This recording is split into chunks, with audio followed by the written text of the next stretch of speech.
Te da un cordial saludo, somos de tercero Electromecánica B y mi grupo del examen integrador está conformado por Jefferson Pozo, Antonio Balcaza, Giovanni Darío y Deina Sosa. Un cordial saludo, yo voy a explicar el examen integrador de electricidad 1.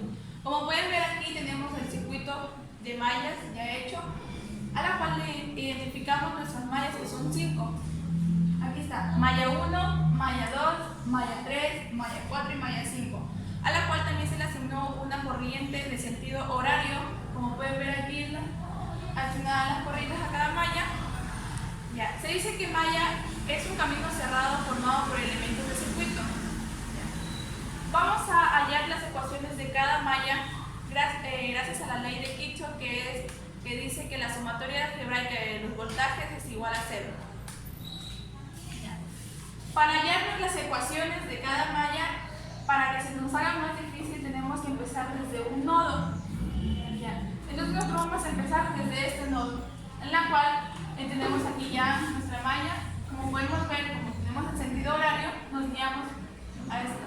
Tenemos 10 y 1 y seguimos y nos encontramos con una resistencia que comparte corriente, que es 4 ohmios.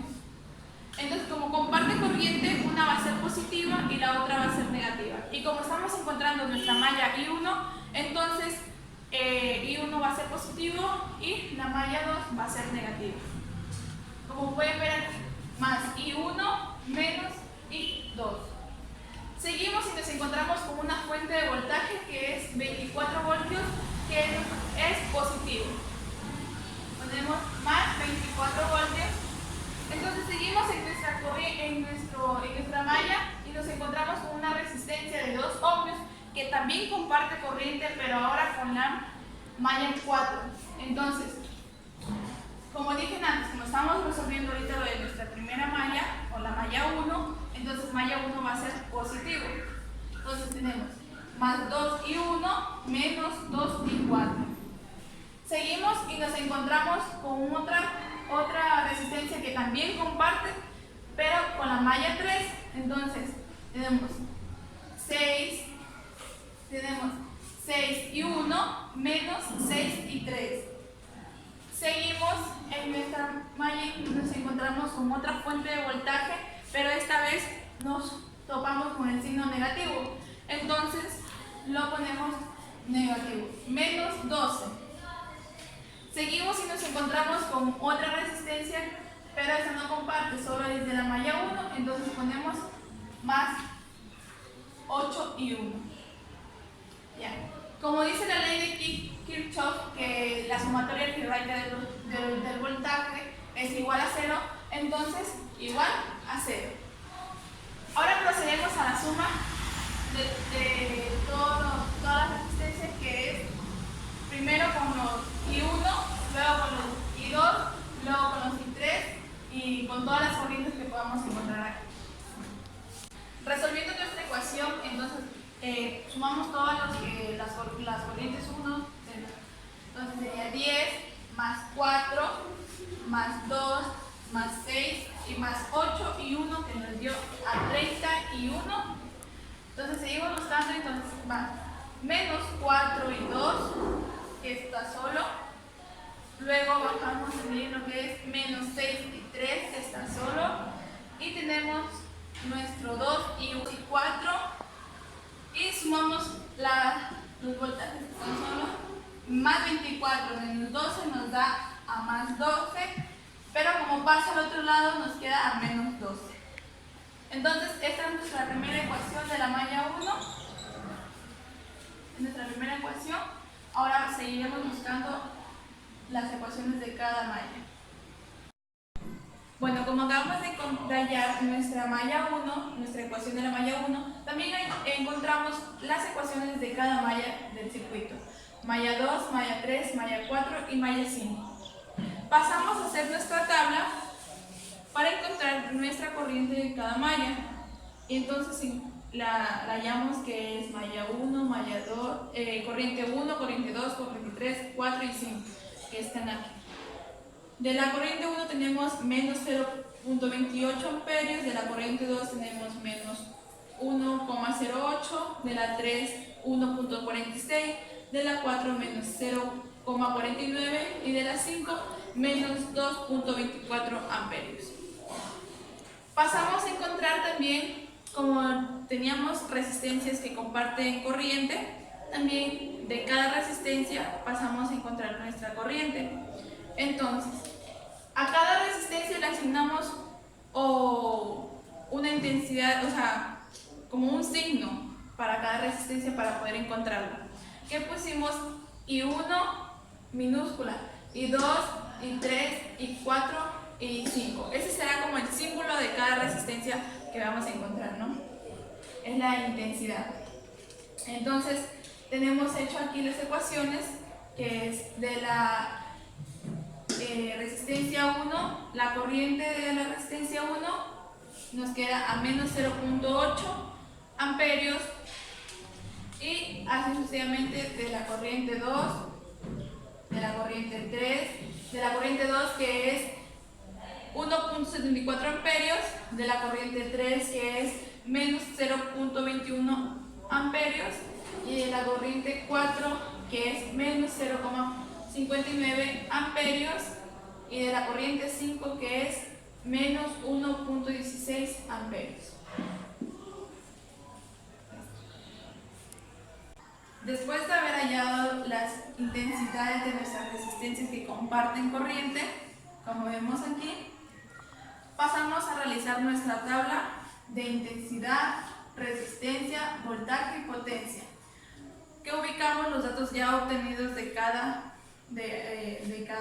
resistencia de nuestro circuito, de la intensidad de cada resistencia y las resistencias. Ahora vamos a hallar el voltaje de cada uno. Entonces, voltaje es igual a intensidad por resistencia. Vamos a sacar la resistencia 1, el voltaje de nuestra resistencia 1 con nuestra fórmula que tenemos aquí, que es voltaje es igual a intensidad por resistencia, que sacamos de la ley de Ohm. Ya, entonces, se dice voltaje de R1, porque es de la resistencia 1, es igual a la intensidad que tenemos, que es menos 0,28 por la resistencia, que es 10, que esto nos da un total de menos 2,28 voltios. Entonces, esta fórmula la vamos a utilizar para sacar el voltaje de cada una de nuestras resistencias aquí. Como podemos observar, ya tenemos sacado nuestros voltajes de cada resistencia, de nuestras 13 resistencias, como ven aquí. Entonces ahora vamos a sacar la potencia de cada resistencia con nuestra fórmula, que es potencia es igual a voltaje por intensidad. Me paso por acá. Entonces, potencia de la resistencia 1 es igual al voltaje, que es menos 2,28 por la intensidad, que es menos 0,28. Esto es igual a 0,6384 watts. Eso es el total de nuestra primera resistencia. Ahora vamos a sacar las de nuestras 13 resistencias. Como podemos observar, ya sacamos nuestras potencias, la potencia de cada resistencia que tenemos aquí. Entonces, terminamos con nuestra tabla de valores, que está la intensidad, resistencia, voltaje y potencia, que es watts. Entonces, acabamos de resolver nuestro circuito de mallas. Podemos observar, ya hemos sacado las potencias de cada una de nuestras 13 resistencias. Entonces pasamos a la tabla, que la llenamos con cada uno de nuestros datos adquiridos, de cada intensidad, de cada resistencia, de cada voltaje y cada potencia adquirida. Entonces, así es como realizamos el circuito de mallas mediante la ley de Kirchhoff. Gracias. el desarrollo de la materia de electromecánica correspondiente al examen integrado. Lo que tenemos aquí es cada uno de nuestros esquemas, lo cual vamos a hacer en la práctica de nuestra protoboard. Aquí tenemos un rectificador de onda media, el esquema de un rectificador de onda completa con tap central y un rectificador de onda completa con fuente de diodos. En el primer rectificador de onda media, lo que podemos aquí mirar que nos rebota una fuente de 120 voltios, la cual tenemos nuestra onda cenital, en el primer que va a ser grande. Acá le tendríamos que medir acá con un voltaje de 12 voltios multiplicado por la raíz de 2 y miramos que la onda va a ser más pequeña. Y acá, tomando en cuenta ya el diodo, que igual lo tenemos que multiplicar por 0.7, vamos a tener una onda en la cual solo vamos a ver el lado positivo de nuestra onda cenital. En la parte del rectificador con onda completa con tap central vamos a tener lo mismo, de 120 voltios, 12 voltios. En la de 120 voltios vamos a tener una onda más grande, en la de 12 voltios vamos a tener la onda más pequeña, y en la de 12 voltios, tomando en cuenta ya los dos diodos, vamos a ver que tenemos una onda de corriente pico a pico continua. Y en el último rectificador de onda completa de fuente de diodos vamos a tener las dos primeras que van a ser iguales, y en la segunda lo único que tenemos que tomar en cuenta es que la fuente de diodos vamos a tener un puente de diodos en la cual aquí van a estar funcionando dos y se tiene que multiplicar por 1.4. Acá tenemos lo que es todo sobre los espirales en número de vueltas que tenemos que poner en nuestro primer devanado y en nuestro segundo devanado. En el primer devanado vamos a tener 752 vueltas y en el segundo devanado vamos a tener 73 vueltas. Y como podemos ver, aquí tenemos ya realizado nuestro circuito, en el cual a continuación vamos a mirar las ondas senoidales en el osciloscopio. A continuación vamos a medir las ondas senoidales en el osciloscopio y vamos a empezar a medir desde 12 voltios y terminaremos midiendo con 1.5 voltios. A continuación les voy a explicar la onda senoidal de 12 voltios, la cual va a ser en el osciloscopio, va a ser la más grande que vamos a tener porque es el voltaje más alto que estamos midiendo. Seguidamente va a ser un voltaje de 9 voltios. Igual va a seguir bajando, como miramos en el osciloscopio, las ondas van a seguir haciéndose más pequeñas. Después vamos a tener un voltaje de 7.5 y como notamos en el osciloscopio, igual van a seguir bajando. Ahora vamos a ponerle 6 voltios. Como notamos, igual ya está más pequeño. Ahora tenemos 4.5 voltios. Y observamos que la onda cenital en el osciloscopio se sigue haciendo más pequeña. Ahora tenemos un voltaje de 3 voltios.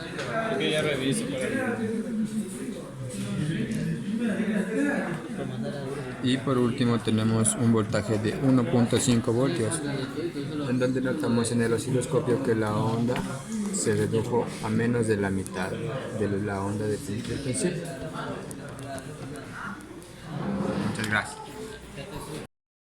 Aquí estamos haciendo un contacto en uno del puente de diodo, ya es lo que es en la salida del puente de diodo, y en el osciloscopio podemos ver las ondas, que solo se dibuja la onda positiva, sería esta de aquí, solo la onda positiva, el pico a pico.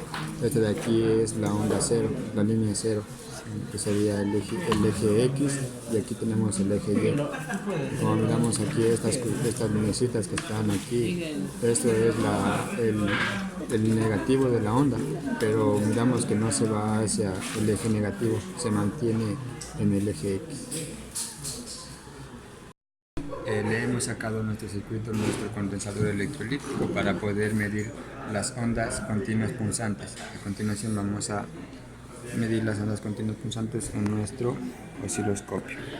Hacemos la conexión y como podemos observar en nuestro osciloscopio se muestran las ondas continuas punzantes en el lado en el eje positivo.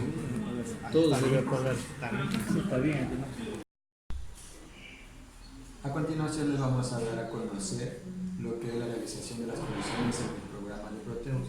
Como podemos mirar, aquí tenemos ya realizado nuestro circuito en el programa de Proteus. En esta parte de aquí podemos sacar cada uno de nuestros componentes que vamos a poner en nuestro circuito. podemos poner por ejemplo un 7805 que es un regulador de voltaje. Lo seleccionamos, le ponemos OK y este elemento se nos va a marcar acá en la lista que ya tenemos previamente hecho. Y así podemos marcarlo y podemos sacar nuestros elementos, como lo estamos viendo ahorita. En esta parte de acá tenemos hecho el esquemático de nuestra conexión previa a la impresión de la baquelita, en lo cual vamos a mirar nuestra baquelita cómo nos irá a quedar ya cuando la imprimamos. Por el lado de arriba tenemos lo que son los elementos y los componentes que nos están indicando que van a salir en la baquelita. En esta parte de aquí también tenemos lo que es los caminos por donde va a conducir, va a pasar la energía. Aquí tenemos el camino primario y por el otro lado tenemos el camino secundario. Y así es como se realizaría nuestro circuito y las diversas etapas de lo que es correspondiente a la materia de electrónica y que se tergiversa en el examen integrador. Muchas gracias.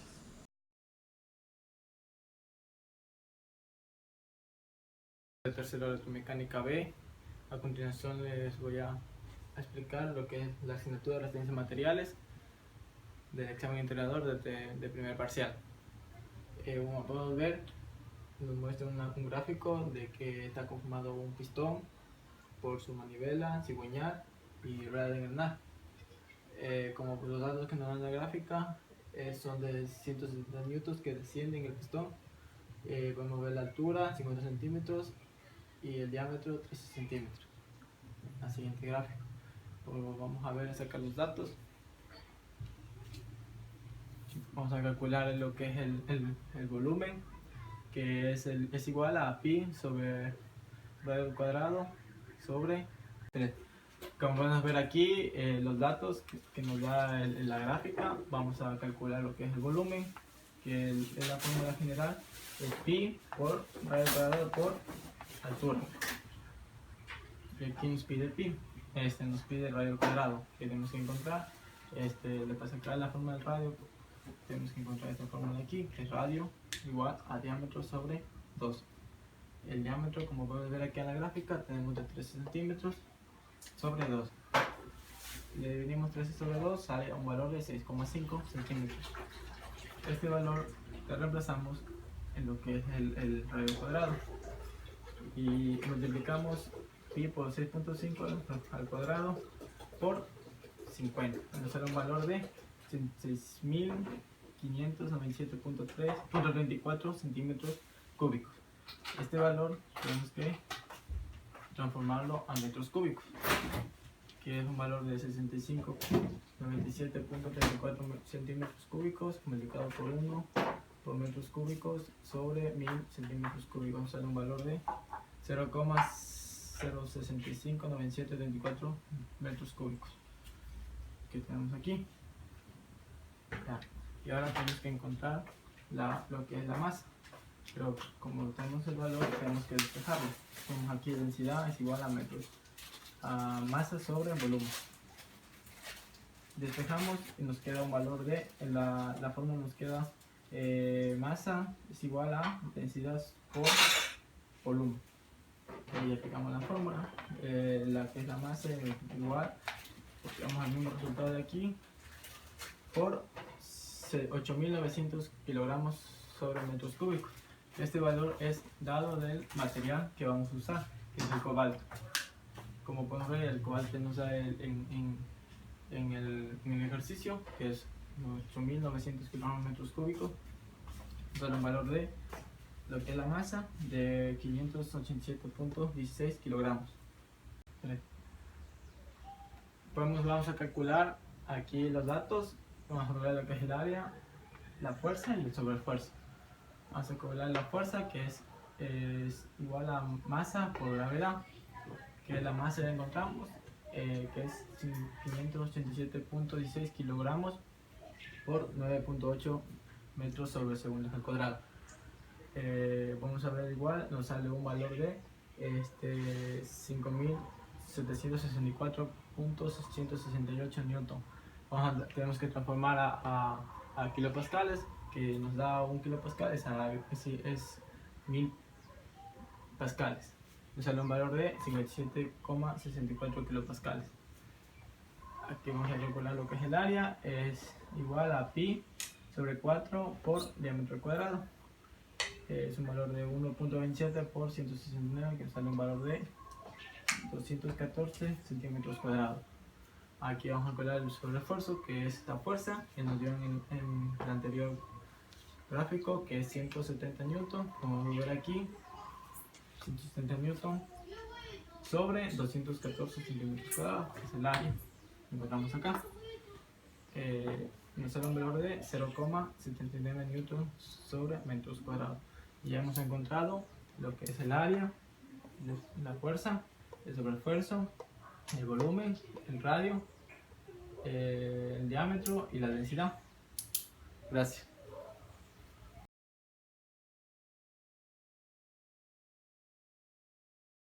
Que eludió en este primer parcial la materia de termodinámica. Ya.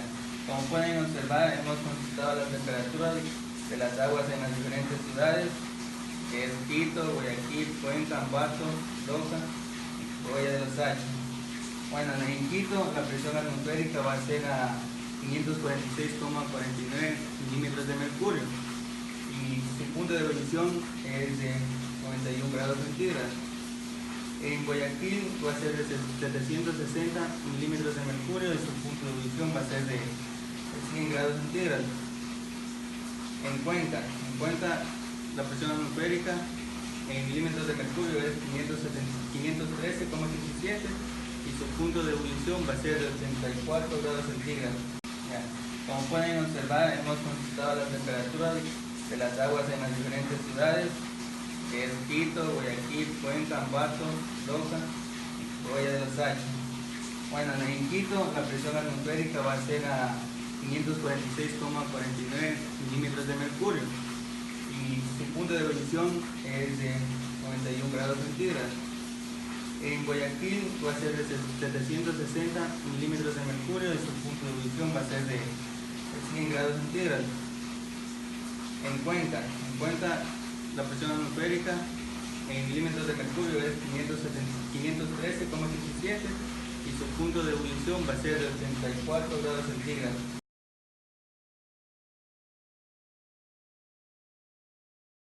Se hace por medio de utilización de gases y alambre que lo podemos ir poniendo nosotros mismos, como dice aquí. Puede ser simultáneamente semiautomática o automatizada. Semiautomática es cuando el soldador tiene que ir incrustando el carrete de cable automáticamente con la mano, y la automatizada ya es que la máquina mismo va introduciendo el cable de acuerdo a lo que el soldador vaya soldando. También tenemos la forma de transferir el cable a la pieza. Por ejemplo, puede ser la forma de transferencia con cortocircuito, globular, spray. Esto de transferir el cable es la forma en la que se va a soldar. También los gases que podemos utilizar en este método de soldadura puede ser el dióxido de carbono, el argón, la mezcla de aire con dióxido de carbono y el oxígeno. La más utilizada por ser una de las más baratas es el óxido de carbono. Acá lo que tenemos es lo que son las especificaciones del electrodo E6010. El electrodo E6010 dice que tiene un límite elástico, resistencia a la tensión. Una de las ventajas que tiene este electrodo es la de poder soldar fuera de composición. Por ejemplo, podemos decir en el campo, los astilleros. También lo que siempre más lo utilizan es para lo que es la soldadura de tubería. Por ejemplo, podríamos decir una tubería de piezas de acero fundido, tanques simples de almacenamiento y de acero galvanizado, etc. Y eso sería lo que la característica del electrodo E6010. Lo que tenemos aquí es las características del electrodo 6010.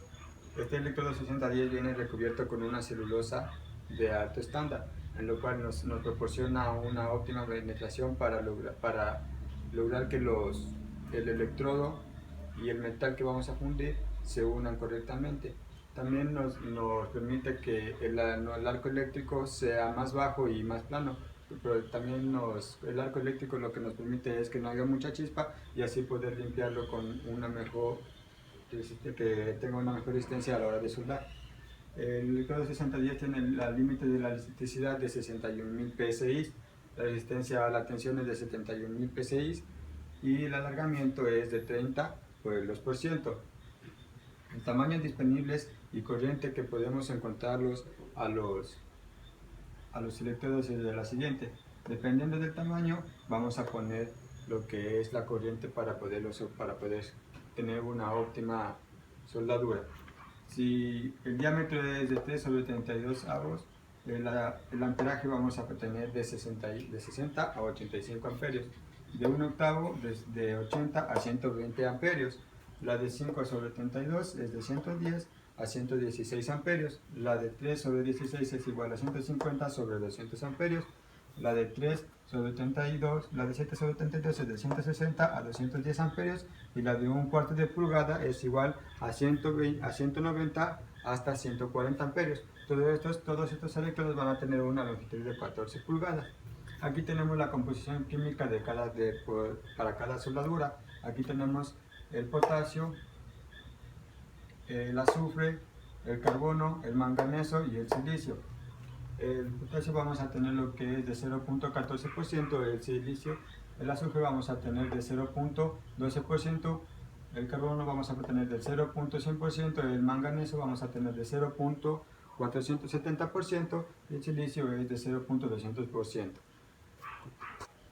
Aquí tenemos lo que es las características del electrodo ER70S-6, lo cual tiene como principal fundamentación niveles altos de manganeso y silicio para una potencia desoxidante, donde no es posible, esto se lo utiliza para soldaduras donde no es posible hacer los altos niveles de limpieza que requiere una soldadura, anteriormente dicho.